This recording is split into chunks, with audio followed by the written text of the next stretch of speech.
주님께서 여러분과 함께 요한이 전한 거룩한 복음입니다.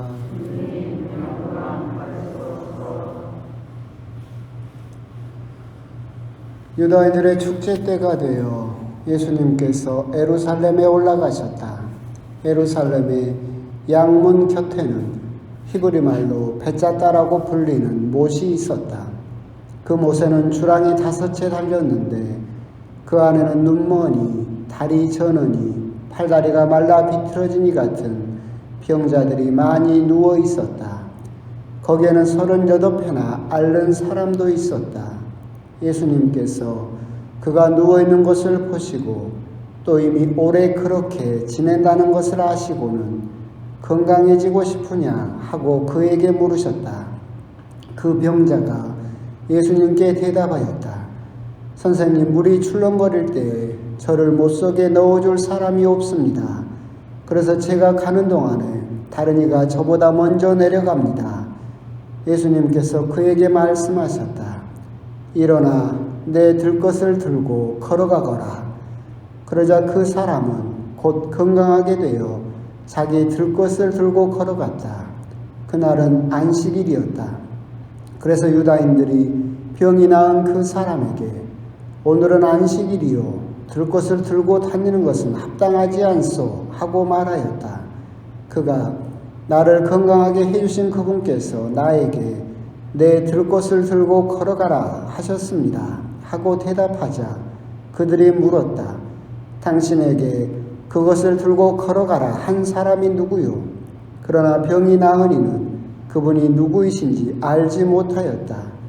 그곳에 군중이 몰려 있어 예수님께서 몰래 자리를 뜨셨기 때문이다.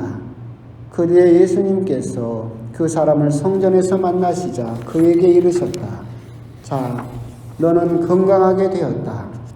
더 나쁜 일이 너에게 일어나지 않도록 다시는 죄를 짓지 마라. 그 사람은 물러가서 자기를 건강하게 만들어주신 분은 예수님이시라고 유다인들에게 알렸다. 그리하여 유다인들은 예수님께서 안식일에 그러한 일을 하셨다고 하여 그분을 박해하기 시작하였다. 주님의 말씀입니다.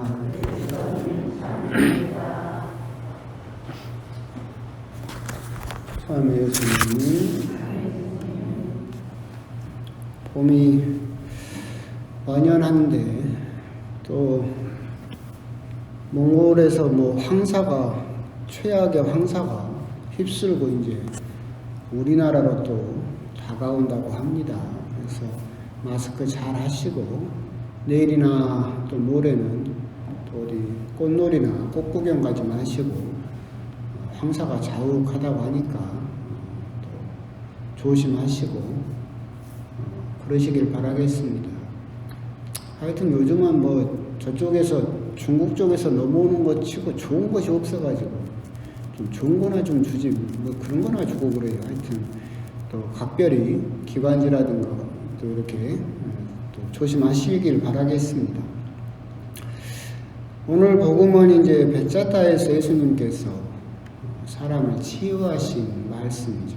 오늘 복음은 사실은 요한복음 5장인데 요한복음 9장에 있는 실로암 연못에 있던 태생 소경을 낫게 하셨던 그 치유하고 굉장히 비슷하면서도 서로 다른 이야기를 하고 있다라는 것을 또 함께 여러분들이 비교해서 또 묵상을 해보셔도 좋을 것 같습니다. 찰리 채플린인가 그 사람이 그랬잖아요.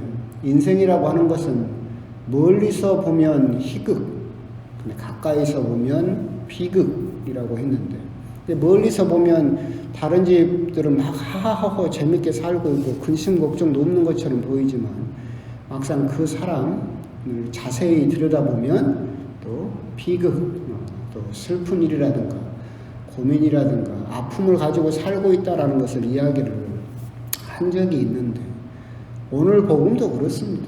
오늘 복음도 그냥 대충 읽고 멀리서 지켜보면 치유를 하신 희극이죠. 기분 좋은 일입니다. 근데 오늘 복음을 자세히 들여다보면 하나하나 이렇게 뜯어보면 참 모순적인 내용으로 가득 찬 비극이다라고 하는 것을 우리들이 또 묵상할 수 있을 겁니다.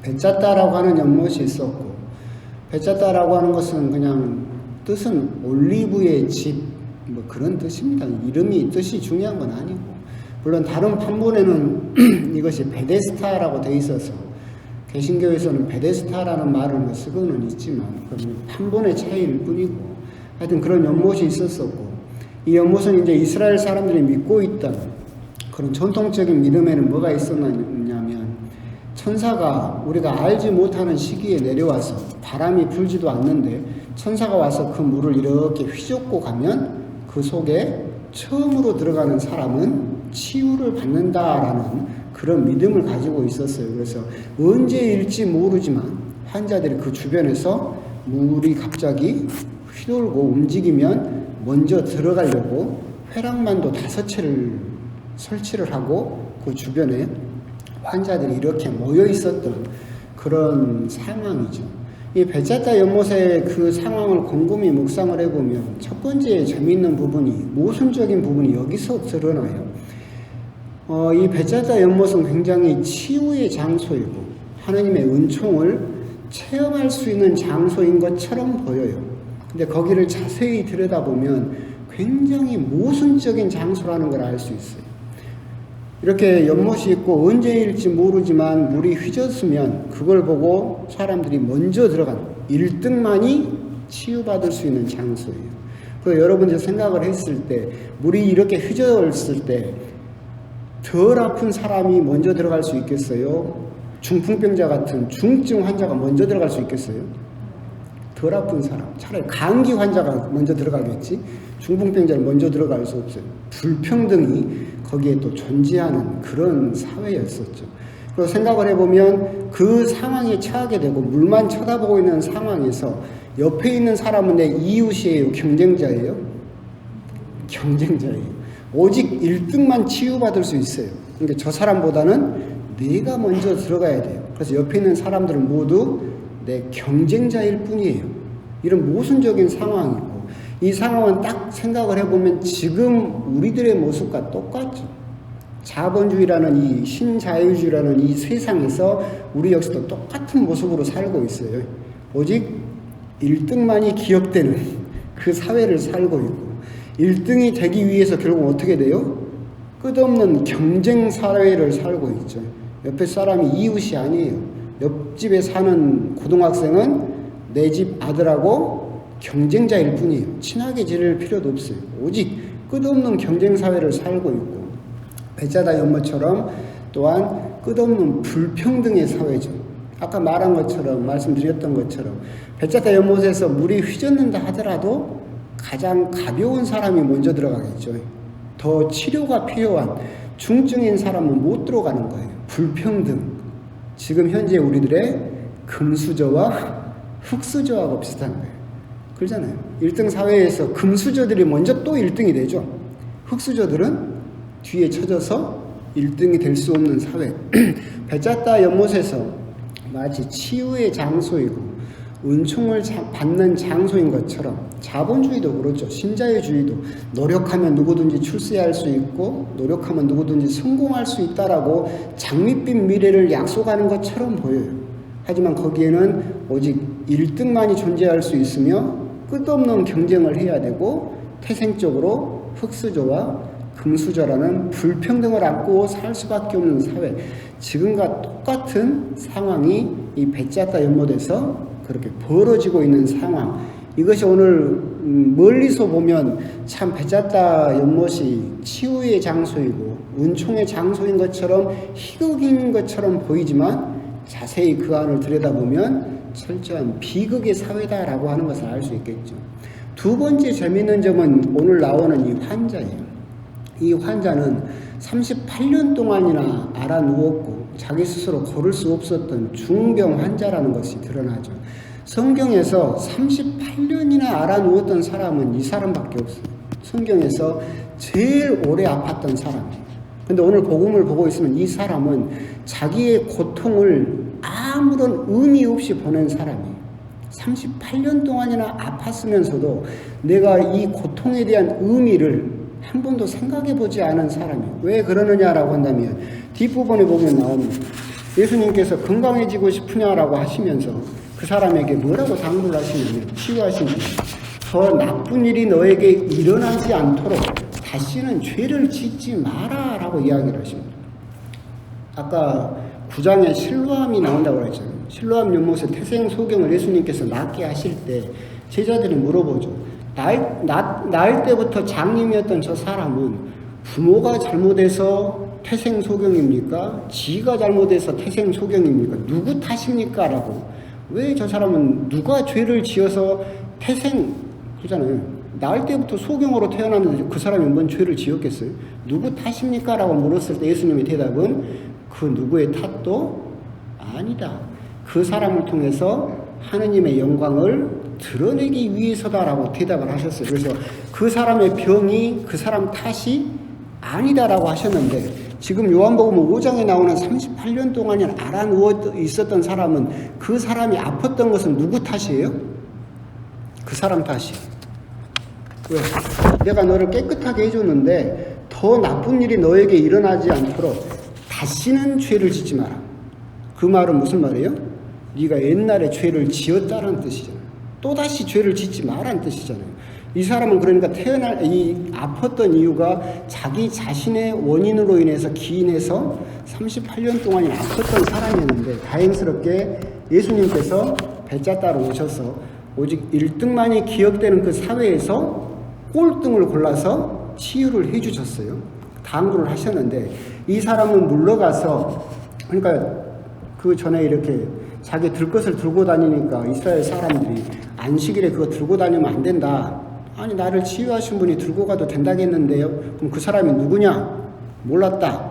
그런데 그 다음에 그 사람은 물러가서 자기를 건강하게 만들어주신 분은 예수님이라고 유다인들에게 알렸다라고 되어 있어요.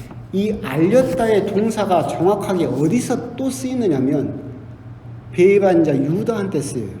예수님이 어디 계신다고 유다인들에게 알렸다라고 되어 있어요. 이 말은 무슨 말이냐면 그냥 유다인들을 가다가 저번에 물어봤었는데 그분 예수님입니다 라고 말한 게 아니에요. 자기 발로 적극적으로 찾아가서 예수님을 고발했다는 뜻이에요.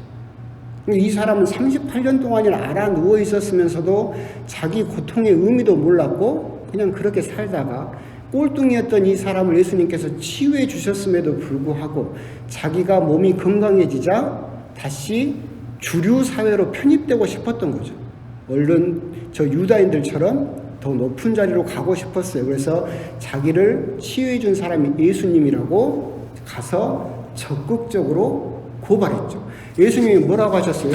다시는 죄를 짓지 마라.